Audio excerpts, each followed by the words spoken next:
Agora é para valer. Começam na prática as atividades da Comissão Especial que analisa a reforma da Previdência. Grupo que estuda pacote anticrime discute como regular a participação de informantes e colaboradores em investigações policiais. E uma pergunta na comissão que acompanha casos de violência contra a mulher. Como melhorar o atendimento da delegacia até a sentença judicial?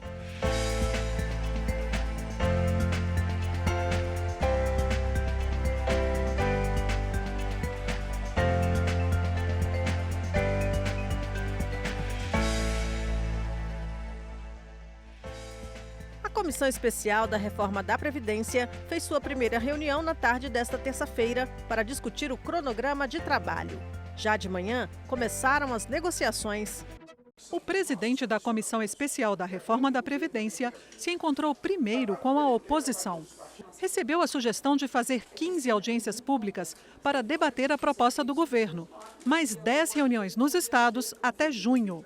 Ele conseguiu o compromisso de ao menos os debates acontecerem sem obstrução. Foi uma posição unânime dos partidos de oposição de não obstruir os debates, porque nós queremos o debate. Quanto mais profundo e ampliado o debate, melhor para que possamos apresentar alternativas melhores do que a proposta trazida pelo governo. Em seguida, Marcelo Ramos se reuniu com os coordenadores dos partidos e a mesa da comissão. O relator quer mais pressa, com apenas 9 a 11 audiências públicas. O presidente avalia que vai ser possível ajustar as expectativas, mesmo depois da apresentação do plano de trabalho. O nosso prazo para a conclusão das audiências públicas é o prazo de maio. E aí a gente pode fazer algum ajuste, faz uma audiência num dia diferenciado, numa segunda, para que a gente consiga fazer todas as audiências. Se querem mais audiências, a gente faz, quer ser transparente, quer estimular o debate, mas entendendo que uma hora ele tem que acabar, para que a gente também tenha tranquilidade de tempo para discutir o mérito da proposta. A reunião foi rápida. Em 2 horas, os deputados aprovaram mais de 100 requerimentos, pedidos de informação, realização de seminários e audiências. Entre os convidados estão 5 ex-ministros da Previdência. Vão ser 3 reuniões por semana. A agenda está pronta. Nesta quarta-feira, a equipe econômica vai ser convidada a falar sobre a proposta de reforma da Previdência.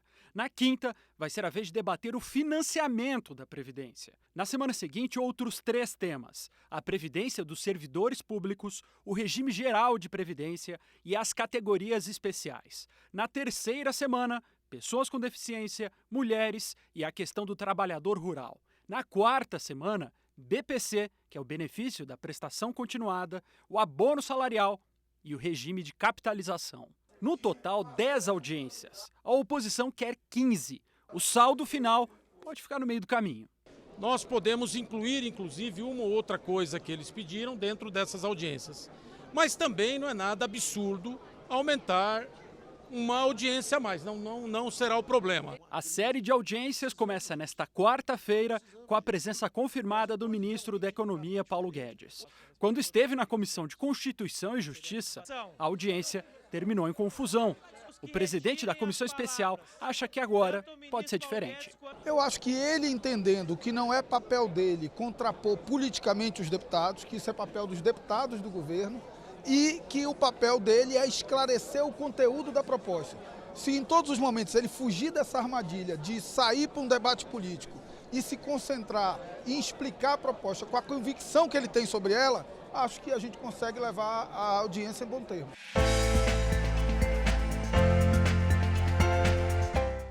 Grupo de trabalho que analisa pacote anticrime do ministro da Justiça discute como regular a participação de informantes ou colaboradores em investigações policiais. O projeto anticrime propõe a criação do informante do bem, solução inspirada no direito norte-americano. A Polícia Federal, ela hoje é uma polícia de excelência em investigação, mas querem trazer institutos novos para o Brasil, importando esses institutos. Talvez o problema nosso seja reproduzir nas polícias estaduais a mesma excelência que nós temos na Polícia Federal. Do começo do meu mandato até agora, eu já recebi 486 denúncias de corrupção. E eles querem um canal. O brasileiro está ávido por ter um canal. cabe muito à Polícia Federal, por exemplo, quando recebeu algum tipo de denúncia, e a denúncia anônima, eu acho que ela tem que ser acatada, porque ninguém está falando em receber uma denúncia anônima e abrir um inquérito assim só porque recebeu uma denúncia. É uma investigação prévia. Achou alguma coisa? Tem de fato? É palpável? Abre um inquérito. Pelo projeto, União, estados e municípios devem instalar uma ouvidoria em que qualquer pessoa possa relatar crimes contra a administração pública. A proposta garante ao informante sigilo de identidade, proteção contra punições na esfera pública e, se as informações levarem a ressarcimento de valores desviados dos cofres públicos, o colaborador recebe 5% do valor recuperado. A juíza federal e mestra em Direito Penal, Cláudia Maria Dadico, que participou da audiência pública, fez um alerta. Estimular denúncias, principalmente recompensando com dinheiro, recompensando pecuniariamente, pode criar a situação ou a figura do cidadão colaborador profissional, uma profissionalização dessa atividade do informante, o que também pode ter um custo social elevado no sentido de se instaurar ou de se estimular uma cultura do denuncismo. Atualmente, a lei determina que apenas os entes públicos podem oferecer recompensa aos informantes, mas não estabelece critérios. Flávio Werneck, representante do Sindicato dos Policiais Federais do DF no debate, lembrou que policiais que trabalham infiltrados não são protegidos pela lei de forma adequada. Existe na lei um artigo que deixa claro que o judiciário pode abrir o sigilo. Qual policial no Brasil vai se colocar numa situação de infiltração sabendo que não tem a própria proteção estatal? O chamado informante do bem não pode ter participado do crime. Neste caso, há o expediente da delação premiada. O professor de criminalística André Caligari afirmou na reunião que a delação premiada, tão frequente na Operação Lava Jato, não tem procedimentos ou ritos estabelecidos. Como é que se começa uma colaboração da forma que nós quisermos? Hoje, as primeiras colaborações firmadas, no caso da Petrobras, se elas fossem levadas a cabo com base na lei da colaboração, elas não seriam sequer firmadas.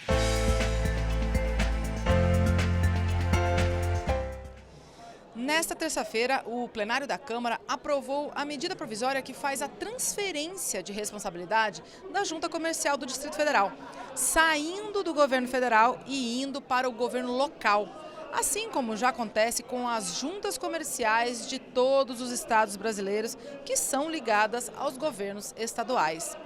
A medida provisória tinha a concordância de todos os partidos.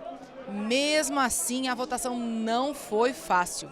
Isso por causa de um outro assunto, o corte de mais de 7 bilhões de reais nos repasses para as instituições de ensino do país.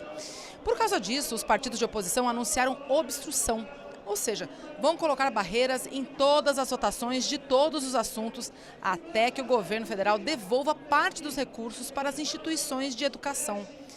Deputados do PSL defenderam a ação do governo, dizendo que isso é um bloqueio, que pode vir a ser liberado se a economia do país melhorar. Também disseram que é preciso avaliar melhor como o dinheiro público vem sendo aplicado, especialmente nas universidades federais. Bom, apesar de toda essa discussão sobre a diminuição dos recursos na educação, a medida provisória sobre a Junta Comercial do Distrito Federal teve maioria e foi aprovada. Agora segue para o Senado.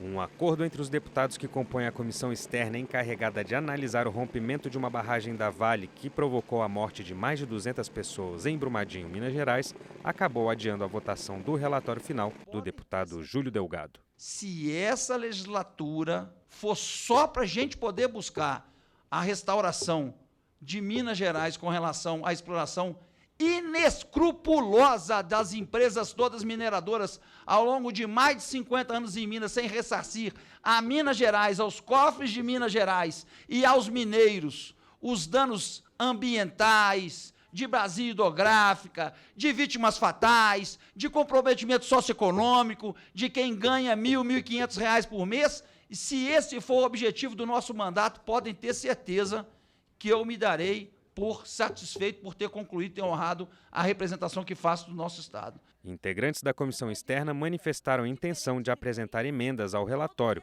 que propõe um conjunto de 9 projetos de lei com o objetivo de prevenir outros desastres, como o de Brumadinho. Nós temos alguns artigos aqui em que nós vamos punir todo o setor, sendo que todo o setor não é culpado de catástrofes que aconteceram no nosso Estado. Eu não posso aceitar que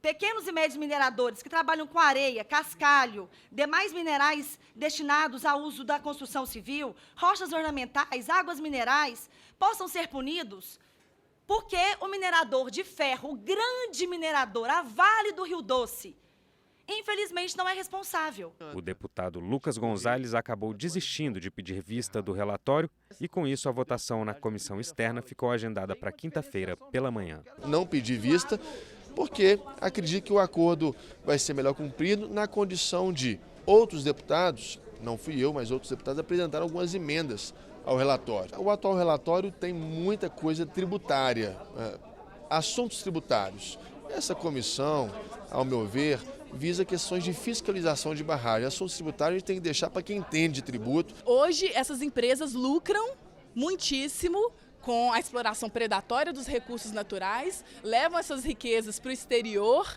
e a população brasileira fica com a lama, fica com a miséria, com o sofrimento, com o empobrecimento das suas comunidades. Então, pelo menos nesse aspecto da Lei Candir, a gente tenta ter um avanço, já que o ideal seria revogar toda a Lei Candir, porque é um prejuízo enorme.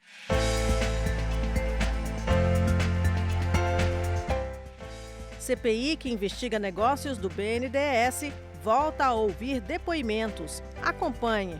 O procurador da República, Ivan Cláudio Marques, atuou em várias investigações sobre o BNDES, envolvendo operações de financiamento e capitalização de empresas. No momento, ele é responsável apenas pela operação que investiga a compra de participação acionária na empresa de carne JBS com recursos do BNDESPar, subsidiária do BNDES. O procurador rebateu o argumento dos presidentes do banco de que esse negócio não deu prejuízo ao BNDES. No caso da JBS, o prejuízo causado ao BNDES de forma atualizada foi apontado em 1,86 bilhão de reais. A gente solicita esse valor e mais 2 vezes esse valor de ressarcimento, então no total de 5,6 bilhões. As declarações que ele deu hoje aqui na CPI são fundamentais para a gente poder caminhar nas responsabilidades que precisamos apurar aqui na CPI daqueles que usurparam dinheiro público e se utilizaram do BNDES para poder fazer as grandes negociatas internacionais que nós tivemos aqui, seja na JBS, seja na empresa Odebrecht e tantas outras que participaram de contratos importantes como Cuba, Venezuela, países africanos. A CPI ouviu também Fernando Vitor dos Santos, que foi superintendente de operações da Seguradora Brasileira de Crédito à Exportação.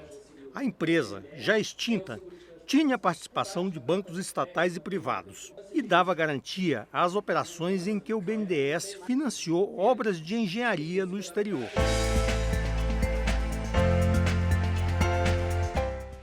A Comissão de Relações Exteriores discutiu a redução de impostos sobre importação de 35 produtos de informática. Decisão do Ministério da Economia surpreendeu o setor produtivo. Incentivar a produção nacional barateando a importação de peças que servem como base para máquinas que são produzidas no Brasil. Pensando nisto, a Secretaria Especial de Comércio Exterior do Ministério da Economia reduziu a 0 as alíquotas de importação de 35 produtos de informática e 500 bens de capital não produzidos aqui. Entre eles estão impressoras, certos tipos de tablets, servidores de informática, autoclaves, motores de diversos tipos, combustores, fornos, bombas de vácuo e até panelas. Foram desonerados ainda centrífugas, máquinas de ensacamento, máquinas agrícolas de pulverização, empilhadeiras, tratores, perfuratrizes e máquinas de costura. Representantes da indústria brasileira argumentam que a medida reduz o incentivo para investimento na produção de novos produtos.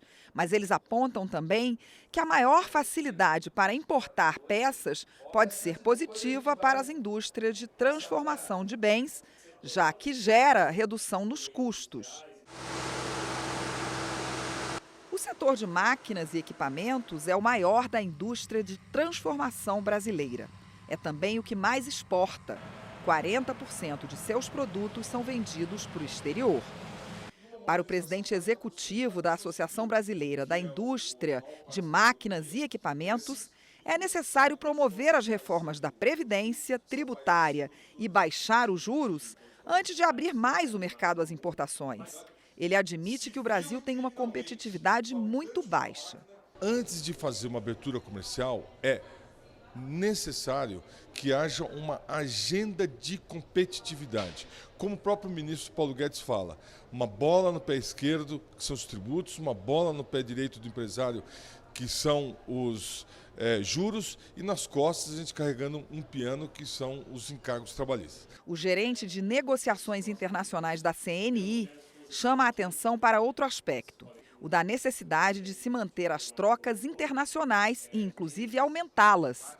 Ele acredita que o Brasil fez poucos acordos internacionais até hoje e reclama das altas taxas brasileiras. A CNI faz uma pesquisa com exportadores a cada 2 anos e a última pesquisa lançada no final do ano passado, com mais de 800 exportadores brasileiros, colocou que as 15 principais obstáculos, 12 são de natureza doméstica.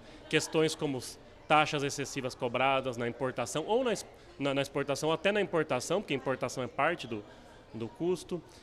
Questões de desburocratização, tempo para liberação, por exemplo, de mercadoria, outras questões logísticas, de frete. E reforçar uma coisa, uma agenda de abertura, uma agenda até de redução de tarifa de importação, ela é importante, ela é necessária para o país, mas ela tem que olhar, é preciso olhar todos esses entraves internos, justamente para que a gente simplesmente não se abra e se abra um pouco competitivo.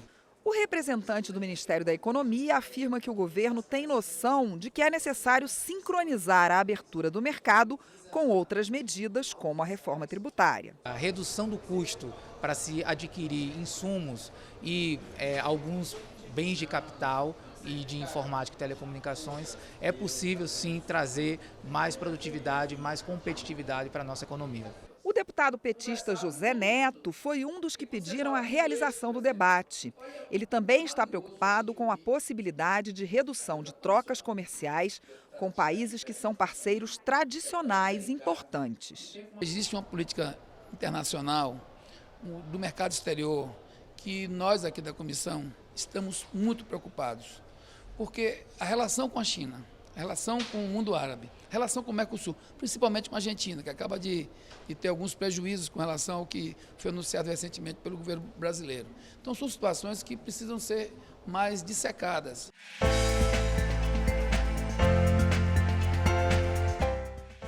Uma preocupação na comissão externa que acompanha casos de violência doméstica contra a mulher e o feminicídio. Como deve ser feito o atendimento às vítimas, desde a delegacia até a sentença judicial? O Distrito Federal dá o exemplo. O Distrito Federal é referência em muitos pontos de combate à violência e o feminicídio em relação a protocolos, em atendimento. No Distrito Federal, uma ideia uniu diversos órgãos que lidam diariamente com a violência contra a mulher. Todos os integrantes do Sistema Judiciário, da Secretaria de Política para as Mulheres, da Defensoria Pública, das Delegacias de Polícia, todos juntos criaram o Formulário de Risco, um instrumento simples que tem salvado vidas. Um questionário estruturado com base em instrumentos internacionais de avaliação de risco, que a partir daquela colheita da informação, desde o registro da ocorrência policial, em que a vítima preenche esse questionário já na delegacia, vai chegar ao Poder Judiciário com informações mais precisas para gerenciarmos bem esse risco, classificando, né, o juiz que analisar esse questionário vai poder dizer se o risco é moderado, grave ou extremo. Se a gente não faz uma devida avaliação dos riscos, com colheita de informações essenciais sobre o que a mulher está vivendo, nós não temos como dar, pelo Poder Judiciário, as medidas protetivas adequadas. O Brasil tem a 5ª maior taxa de assassinatos de mulheres por causa do gênero do mundo. Em 2018, cerca de 16 milhões de brasileiras com 16 anos ou mais sofreram algum tipo de violência, segundo informações do Fórum Brasileiro da Segurança Pública. Desse total, 4.700.000 foram vítimas de agressões físicas. Isso dá 536 mulheres agredidas a cada hora no Brasil no ano passado. A Câmara aprovou 2 leis que formam o sistema de proteção da mulher contra atos de violência. A Lei Maria da Penha, que já completou 13 anos, e a Lei do Feminicídio, aprovada em 2015 e que, entre outros pontos, endureceu as penas para quem matar motivado pelo ódio contra a mulher. Cada lugar, cada região tem a sua peculiaridade. É importante que esse debate seja feito. E, claro, quando você discute um assunto tão relevante quanto esse, que tem sido epidêmico no país nos últimos tempos, você acaba recebendo propostas de novas leis que devem ser implementadas, sugestões de emendas a leis que já existem, como a própria Maria da Penha, algumas sugestões de emendas que podem ser colocadas e novas leis que podem também sair desse debate e colocada aqui no plenário da Câmara dos Deputados. Esta edição termina aqui. Para mais informações ou para rever nossas reportagens, acesse www.câmara.leg.br. O Jornal da Câmara volta amanhã. Até lá!